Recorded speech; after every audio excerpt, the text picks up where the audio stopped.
لیکن اس کے بعد ان کی تاریخ میں ایک دور وہ آیا جب حضرت مسیح علیہ السلام ان میں مبعوث کیے گئے۔ یہ 1400 سالہ تاریخ کا کلائمیکس ہے یہود کی۔ جب کتاب انہیں دی گئی تھی تورات حضرت موسیٰ کے ذریعے، وہ 1400 قبل مسیح کا واقعہ ہے۔ اس وقت سے لے کر اللہ کا وہ فضل ان پر ہوا کہ کوئی ایک لمحہ ایسا نہیں آیا 1400 برس میں کہ ان کے ہاں کوئی نہ کوئی نبی موجود۔ یہ تار ٹوٹا ہی نہیں، 2 سے شروع ہوا، موسیٰ ہارون علیہ السلام، اور 1400 برس کے بعد پھر آخری 2 ہیں، عیسیٰ اور یحییٰ علیہ السلام۔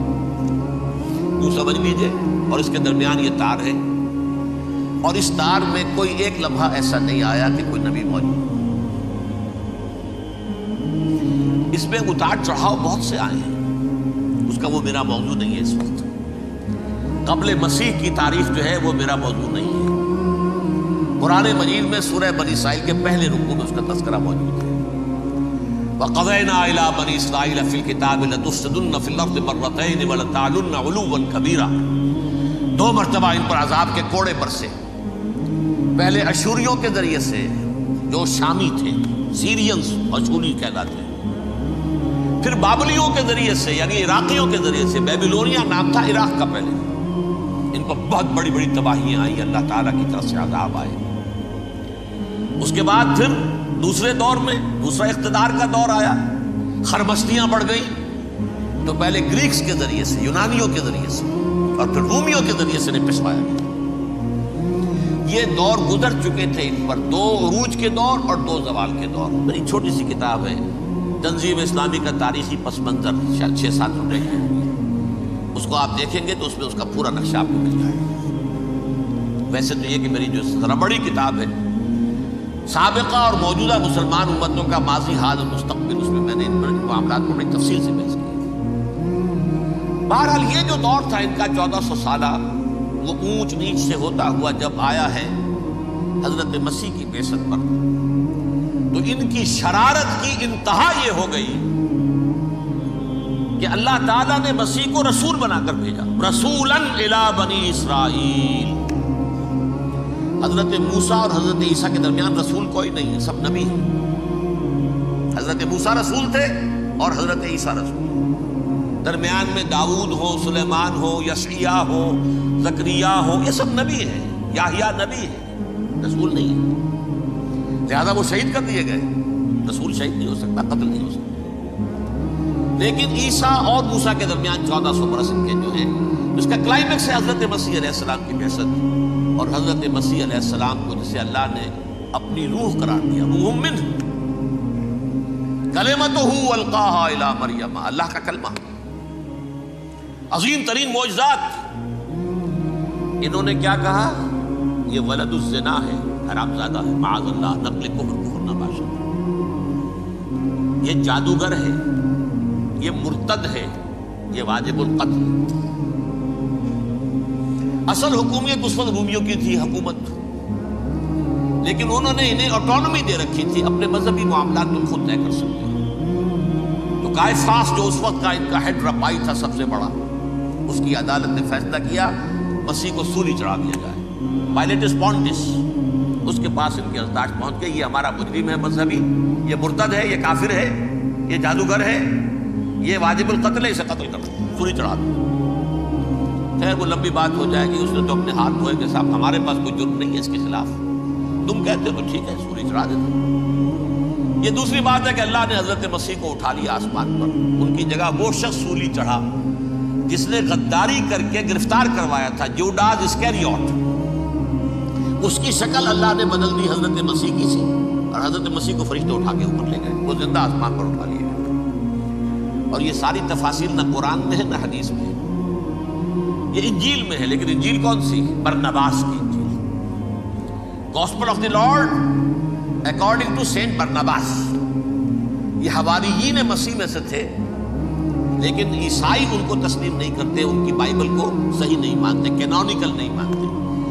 100 انجیلیں تھیں، 104 تھیں، جن میں سے 4 چنی ہیں انہوں نے، یہ متی اور جان اور مرقس مارکس، یہ ہے تو یہ 4 انجیلیں ہیں، انہوں نے تسلیم کیے کہ یہ کینونیکلز ہیں، یہ تو ہے حقیقی، باقی جو ہے 100 اس کو وہ تسلیم نہیں کرتے۔ ان میں سے ایک ہے یہ برنباس، اس میں یہ تفصیل ہے کہ اللہ تعالیٰ نے اس شخص کی، یہوداس کی، یہوداس اس کو انگریزی میں کہتے ہیں، اس کی شکل بدل دی حضرت مسیح کی سی، وہ گرفتار ہوا، وہ سولی چڑھا، وہ غدار تھا، غداری کی سزا اسے ملنی تھی، وہ مل گئی۔ حضرت مسیح کو فرشتے 4 اٹھ رہے ہیں، جس کوٹڑی میں حضرت مسیح مقیم تھے، ایک باغ کے اندر وہ کوش تھے، اس کی چھت پھٹی ہے، 4 فرشتے آئے ہیں، حضرت مسیح کو اٹھا کر لے گئے ہیں، چھت برابر ہو گئی ہے، اس کے بعد وہ شخص پکڑا گیا۔ بہرحال حضرت مسیح کو اللہ نے اٹھا لیا آسمان۔ لیکن وہ دن ہے کہ اس قوم کو اب مغضوب علیہم قرار دے دیا۔ نوٹ کر دیجئے، اصل میں تو ہونا یہ چاہیے تھا کہ رسول کی جان کے در پہ جب کوئی امت ہو جاتی تھی تو اللہ کا قاعدہ یہ تھا کہ اس امت کو نسیہ منسیہ کر دیا۔ حضرت نوح کی قوم کو ختم کیا یا نہیں؟ حضرت ہود کی نگاہوں کے سامنے قوم عاد برباد کی گئی یا نہیں؟ حضرت صالح کی نگاہوں کے سامنے قوم سمود برباد ہوئی؟ یہ اللہ کا قاعدہ رہا۔ صدوم اور عمورہ کی بستیاں حضرت لوط علیہ السلام جہاں بھیجے گئے، مدین کا علاقہ جہاں حضرت شعیب بھیجے گئے، آل فرعون جن کی طرف موسیٰ کو بھیجا گیا، سب ہلاک کر دیے گئے۔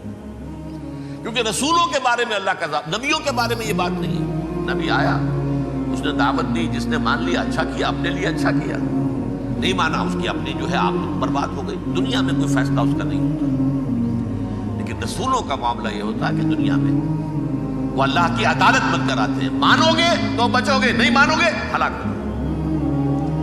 تو اس اعتبار سے وہ مستحق تو ہو چکے تھے اس کے کہ انہیں ہلاک کر دیا جائے۔ اب اللہ کی کوئی خصوصی مشیت ہے، اس میں کیا حکمت ہے، وہ ہے ایک حکمت، میں بعد میں اگر وقت ہوا تو بتاؤں گا۔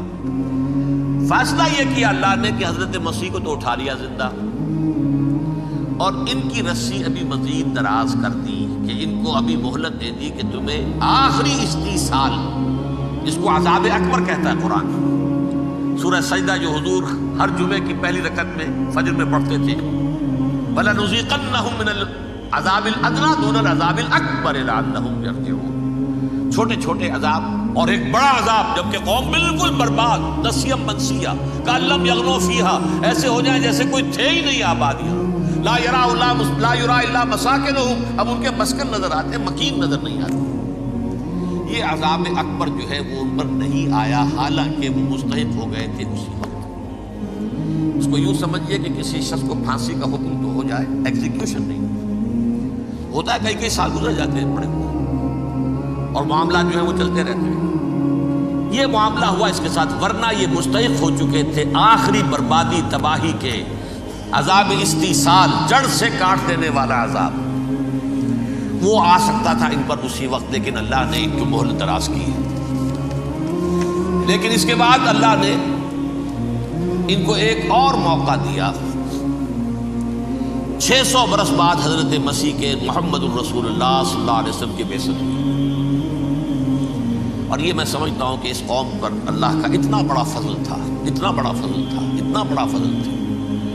اب پھر ایک موقع دیا، عسیٰ ربکم ان یرحمکم وان عدتم عدنا، دیکھو اب بھی تمہیں ہم ایک موقع دے رہے ہیں، تمہارا رب تمہارے اوپر اب بھی فضل کرنے کو تیار ہے، رحم فرمانے کو تیار ہے۔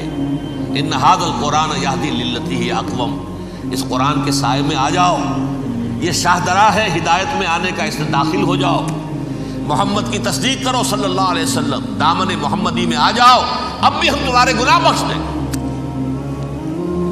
لیکن نہیں، اس قوم نے حضرت محمد صلی اللہ علیہ وسلم کی دشمنی کی کمر کس لی، اور اب یوں سمجھیے اس تاریخ سے لے کر آج تک یہ گٹھ جوڑ ہے۔ ظاہر بات ہے کہ ابلیس کا بھی اصل دشمن اب کون ہے، یا ہدف کون ہے، ٹارگٹ کون ہے؟ جنہوں نے محمد کو نہیں مانا صلی اللہ، وہ تو ہے ہی جہنمی، ان پر کوئی اور محنت کرنے کی ضرورت کیا ہے؟ سمجھ گئے میری بات؟ حضور کی بعثت کے بعد جنہیں حضور کو رد کر دیا، ان پر ایمان نہیں لائے، وہ کون ہے؟ کافر، وہ جہنمی ہے ہی ہے، لہذا اس کے اوپر کوئی محنت صرف کرنے کی ابلیس کو ضرورت نہیں ہے۔ اس کا اصل ٹارگٹ امت محمد ہے صلی اللہ علیہ وسلم۔ وہ ساری نوع انسانی کی دشمنی اب آ کر مرکوز ہو گئی ہے امت محمد صلی اللہ علیہ وسلم کی دشمنی پر۔ اور اسی طرح یہود کا معاملہ، اگرچہ ویسے پوری نوع انسانی کے دشمن ہیں، انہیں حیوان سمجھتے ہیں، ان کی جان مال اپنے لیے مباح سمجھتے ہیں، جس طرح چاہے لوٹے کھسوٹے کھائیں پیے نہیں، لیکن اب ان کی بھی دشمنی کا سب سے بڑا مرکز امت محمد۔ کیوں؟ وہی تکبر اور حسد، وہی بیماریاں۔ انہیں تکبر یہ ہو گیا تھا کہ 2000 سال سے یہ نبوت ہماری میراث، ہماری جاگیر، بنو اسرائیل کے اندر سینکڑوں نبی آئے، 3 کتابیں اللہ نے ہمیں عطا کی، یہ کہاں سے آ گیا محمد صلی اللہ علیہ وسلم؟ معاذ اللہ ثم معاذ اللہ، یہ امیین میں سے، یہ جنٹائلز میں سے، یہ گوئنز میں سے، یہ حقیر ان پڑھ، کہاں ہم کہاں یہ نہیں تسلیم کریں گے۔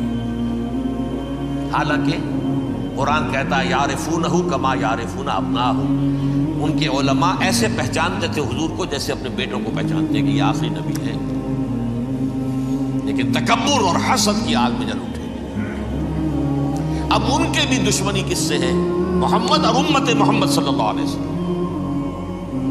یہ گٹھ جوڑ ہے۔ اب دیکھیے، یہ ہے میری گفتگو کا اب تک کی گفتگو کا حاصل، یہ گٹھ جوڑ، ایک غیر مرئی دنیا، انویزیبل دنیا کا ابلیس لعین اور جنات میں سے اس کے لشکری فوج، انسانوں میں سے ویسے تو اور بھی بہت جگہ اس کے ایجنٹ ہیں، مسلمانوں میں بھی ہے، لیکن بحیثیت قوم، بحیثیت مجموعی، ایک پوری قوم، ایک پوری نسل جو ہے اس کے ساتھ گٹھ جوڑ ہے۔ ان دونوں کی گٹھ جوڑی کے ساتھ یہ دشمن دون ہیں انسانیت کے، پہلا دشمن ابلیس لعین، عزازیل لعین، اور دوسرے دشمن یہود ملعون۔